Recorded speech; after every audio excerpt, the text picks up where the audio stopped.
think what I love the most about ultra endurance is just the exploration aspect. I think the closest thing I can liken it to is being an astronaut. The bike's like the spaceship and you strap on and then just get thrusted out into space. On one hand, you're making a journey across the country, but on the other, the journey across the country is simultaneously the journey through yourself. Riding to me makes me feel magical. It feels like the first time you're alive. Almost like the riding brings you back down and that you've been somewhere else the whole time and this is what it's been. You just haven't been paying attention. Mike Hall represented to me someone who had a deep and profound respect for life, and that was reflected in his riding. Mental endurance for me is just the ability to keep going, coming to the realization that the only reason you're here is because you've endured, whether it be everything you've endured in your own life or everything the human race has endured. And once you realize that, you ride with that and you do everything with that, and your whole world changes. The best piece of advice I could give someone looking to do this for the first time is just to continue. That's one way of guaranteeing that you'll make it to the other side. No one finds it easy. Chances are it might be the hardest thing you've ever done.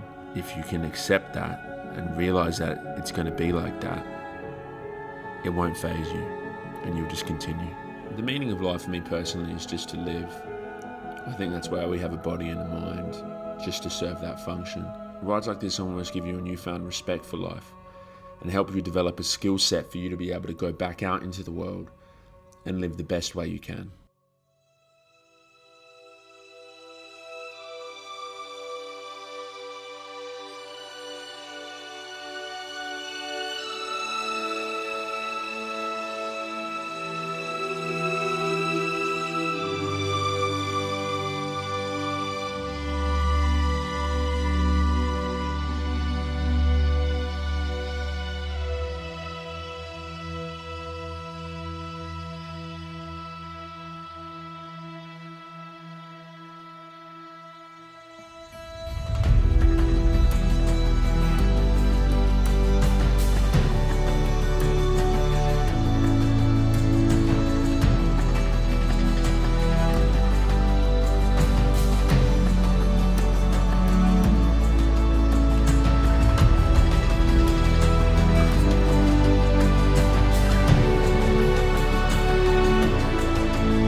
It's a very different kind of lonely. It's not just a surrounding because of how remote it is, especially in Australia. It's also just the fact that you are there on your bike on your own and no one around you, the people you're going to meet, the people, driving past or anything, no one is going to be able to relate to what you're going through. And that makes you feel really lonely because only you is out there on this bike on your own. And that is a very, very special kind of lonely in a way. I think my favorite thing about ultra endurance is the way it hurts my ego. There's a lot of arrogance at the start. You start riding and you feel on top of the world and you feel like you can keep riding for hours on end. And then 10 hours later, the sun sets and you start feeling really lonely and realize that this is going to be reality for the next 20 hours or more. You become so aware of the fact that you're just on your own out there, and that is really brutal. That hits you every time. It's the most alone I have ever felt. There is no one to feel sorry for you, and it's really empowering in a way something telling us that maybe we're not as good as we thought we were. And I think ultra endurance is a way of proving to yourself that you are as good as you thought you were. And you can get this done. You can spend those 24 hours on your bike, and you can ride 400 Ks or whatever your goal is. This is what ultra is about, because it shatters your ego so much. You have to finish. You have to finish because you thought you were capable of doing this, and you have to prove to yourself that you were. I think ultra, this is what ultra is about. It's about proving to yourself that you can do what you thought you were able to do.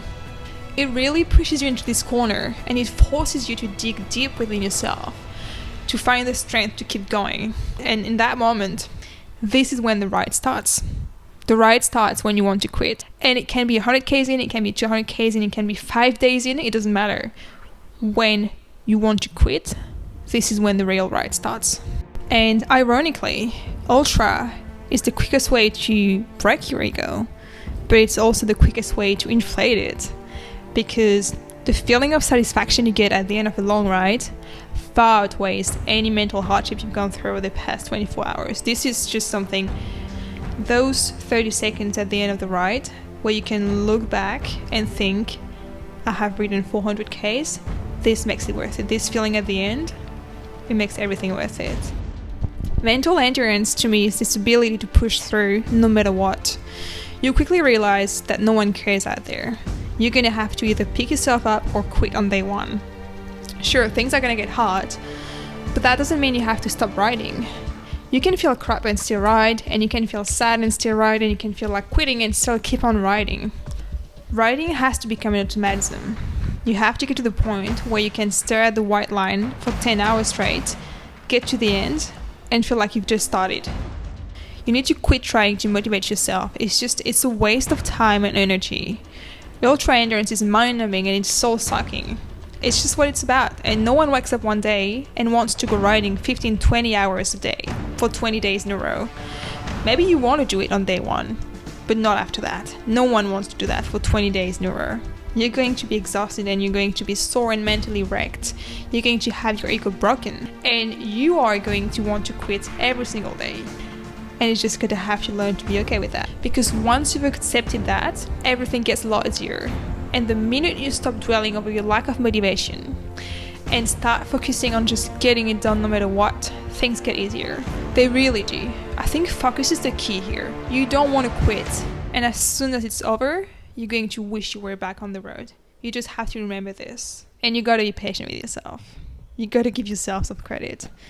It's hard out there.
My name's Mike, I'm 35 years old and I'm from Yorkshire in England. There's not many people get the chance to do what they love. It might be suffering or it might just be an experience, and life's richer for different experiences. So I think there's just a chance out there to think of anything that you want to think about. How often do you get the chance just to daydream in your normal life? There's always something you need to do. Imagine yourself in some kind of story and have several different endings or something. This is my chance to let my brain sort of go through its motions, for it to go anywhere it likes. When you've got the opportunity to do these things, they should be taken.